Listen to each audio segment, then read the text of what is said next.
As I mentioned, I am just so thrilled to be here with all of you at the beginning of a new congregational year and our 2-year transitional ministry journey together. Last June, saying farewell to Reverend Dr. Elizabeth was not easy for a lot of you. 14 years is a long ministry, and some of you have never known UUCP without her leadership. Together, you created ministries, built relationships, weathered difficult times, celebrated joyful ones, welcomed people, and said goodbye to people, changed one another. That history matters. We will honor it, and we will learn from it, and we will carry all that is precious from it forward with us. And at the same time, something new is beginning.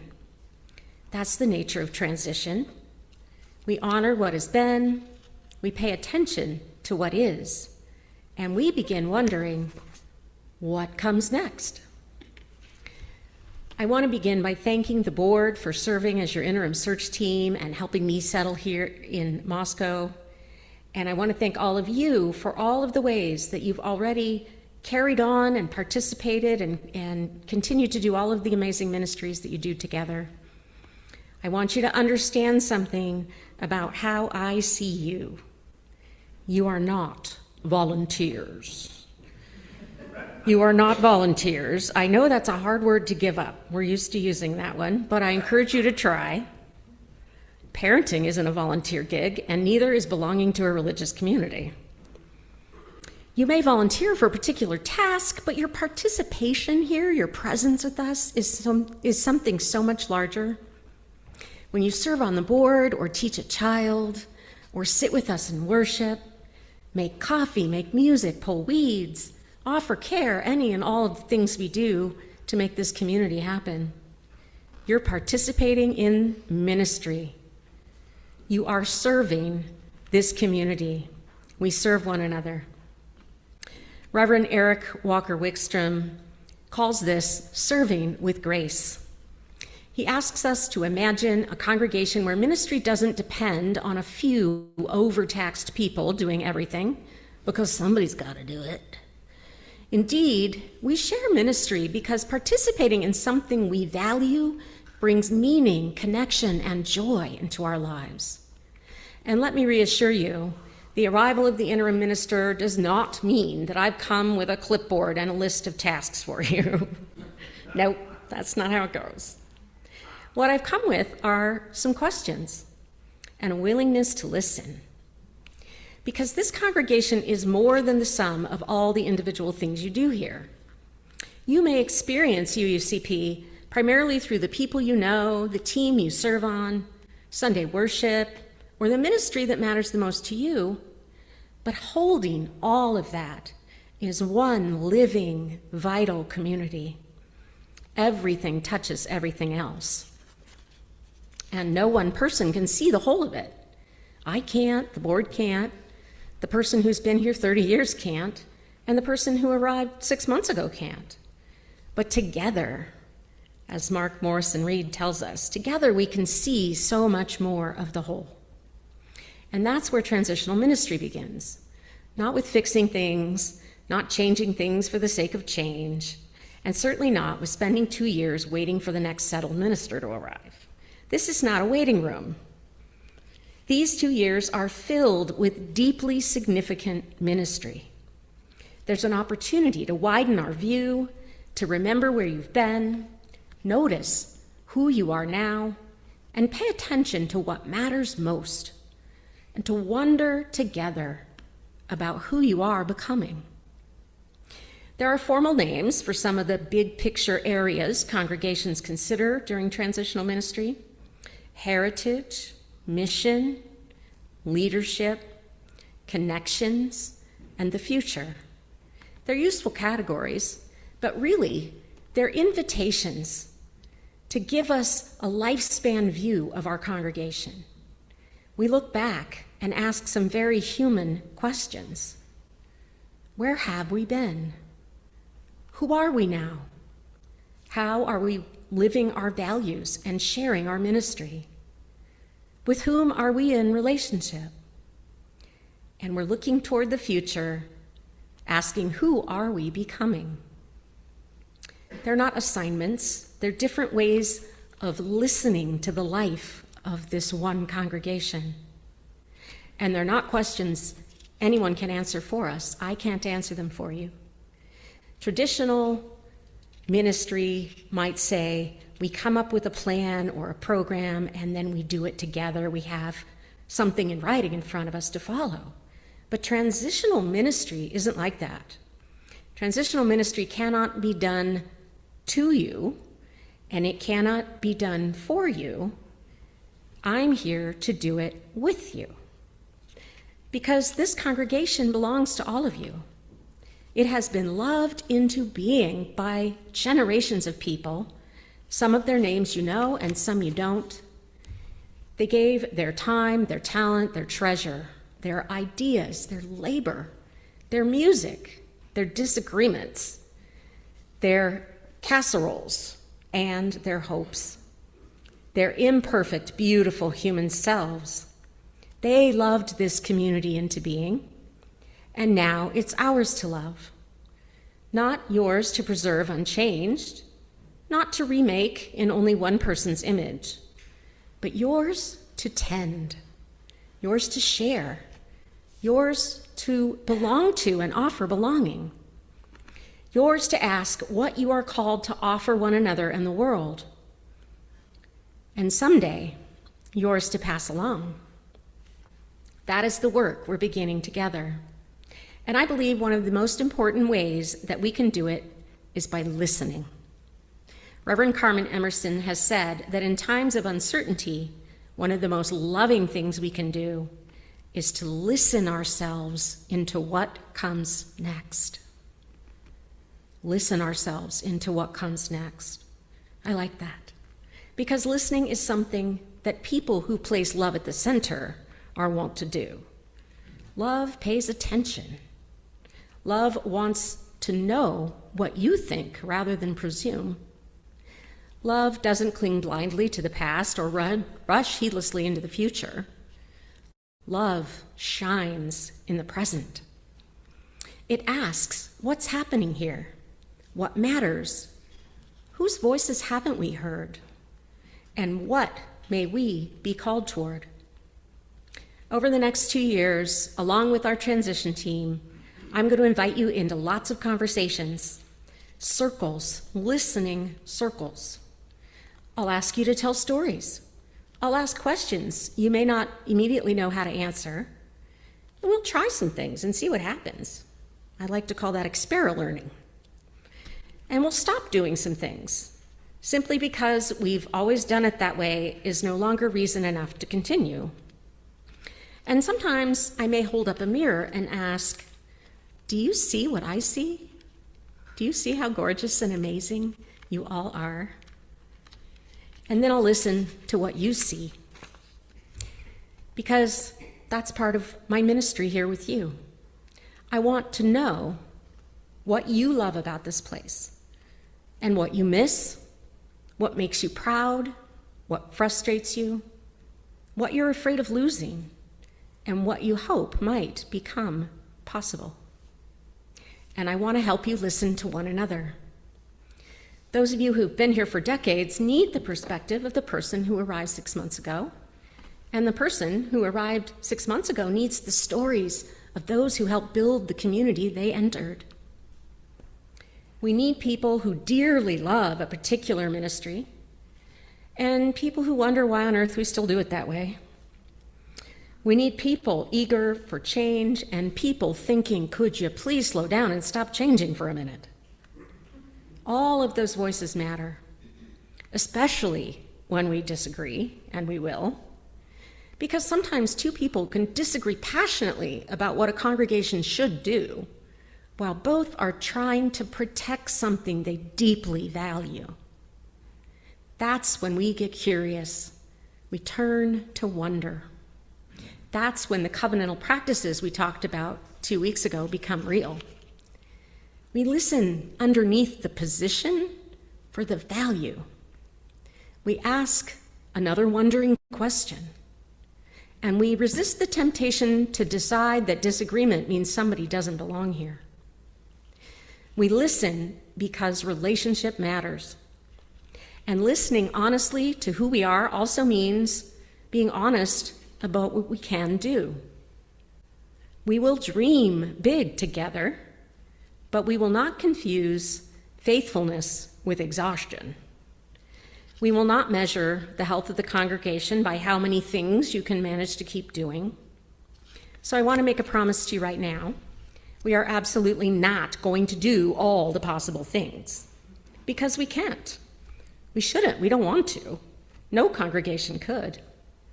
We'll discern together what matters. We'll make some thoughtful choices. We'll try some things. We'll learn. We'll change the things we can. And we'll protect the things that matter the most. And we are going to remember that enough can be enough. The perfect is the enemy of the good.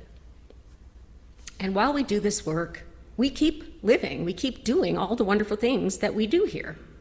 I will be doing all of the things that ministers do, pastoral care and worship and committee meetings and teams and all of that good stuff, connecting with our community members, really sinking in and getting to know this place and helping you keep it moving. We want to know that we're going to keep gathering, keep worshiping, keep eating, keep laughing, keep caring for one another. We're going to keep doing all of the things that bring us joy and lift us up and help us be resilient in these really trying times. Transitional ministry doesn't mean 2 years of staring at flip charts and spreadsheets to evaluate things. No. The life of the congregation is happening now. We're not putting beloved community on hold while we figure out the future. That would really undercut what we're here to do. We're here to live in the present and live our values together in meaningful ways. So how we live together and carry that forward is part of the transition too. How do we do that with more mindfulness, more deliberately, in ways that support these ministries and one another well? Because ultimately, we aren't listening just to decide what program to keep or how to organize ourselves or what qualities you want in the next minister. We're listening for something much deeper. You all know this. We're listening for the mission underneath it all. Why do we serve? What are we serving together?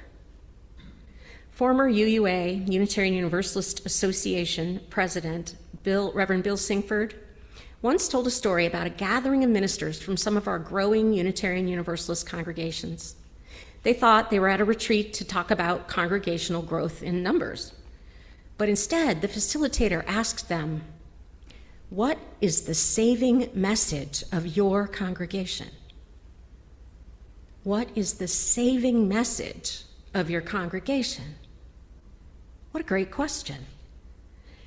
They all chimed in with different theological language, but eventually their answers all kind of clustered and settled down into a very straightforward and beautiful message. Some said we nurture the human spirit. Some said we help people encounter the holy in their lives. And all of them said we help heal the world. So nurture your spirit, help heal the world became their mantra.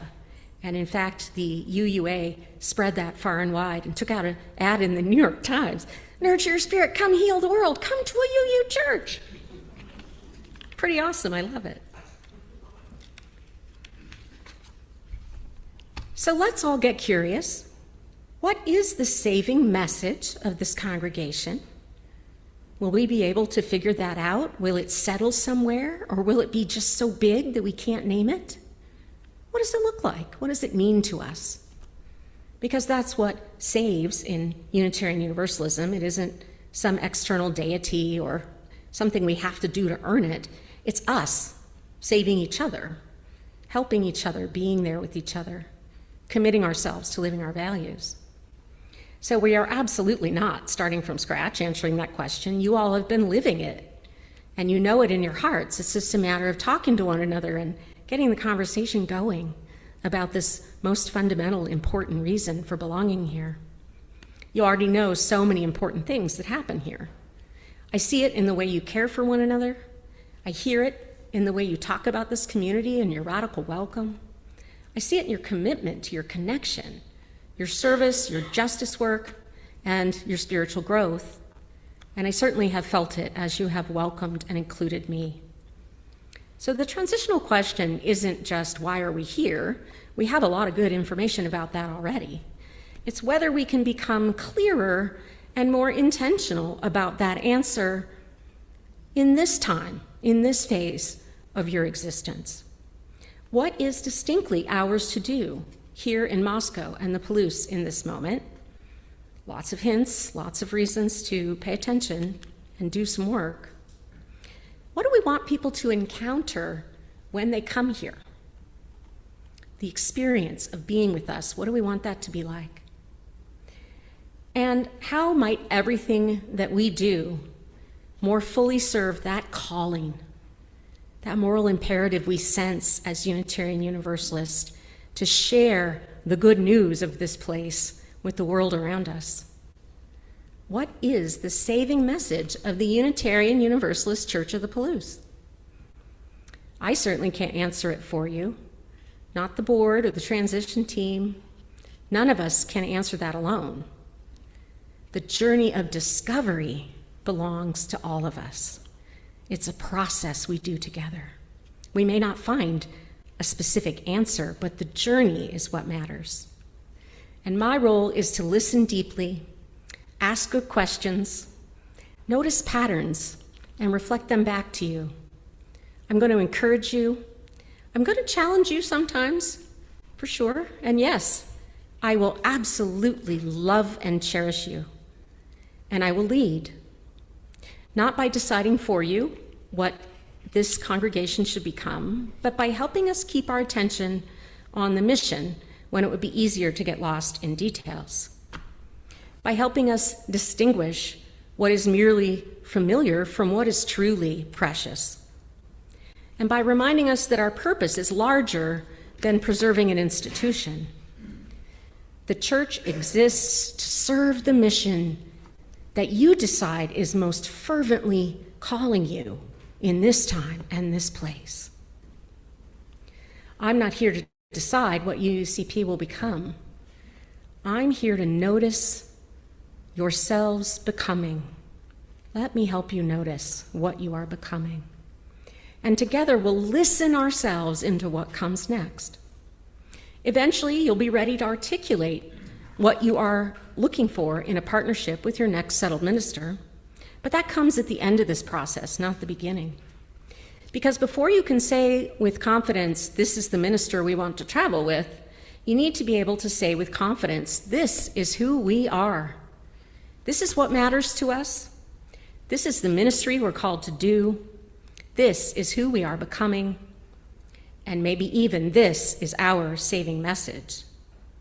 Collectively, we want you to raise your collective awareness together of these things so that it really does represent all of you, all of your voices, all of your hearts, all of your minds. Create this together, and that holistic picture is so deeply valuable and meaningful. My beloveds, we don't know what happens next, but that's not a problem. That's why we're here. We have inherited something deeply precious, a community generations of people have loved into being, and it's our turn. We will receive it with gratitude and look at it with honesty and humility. We'll care for what is most precious and valuable, and we'll have courage enough to change what needs changing and make room for what is emerging. And we will listen. We'll listen to the past. We will listen to one another. We'll listen to our neighbors. We'll listen to our deepest values. We will listen to our limits. And we will listen for what is calling us into the future. And all the while, we keep loving this community into being day by day, moment by moment, with gratitude for what has been and love for what is, and with hope for that which we may together become. Together, we will listen ourselves into what comes next. Amen. Ashe. Blessed be.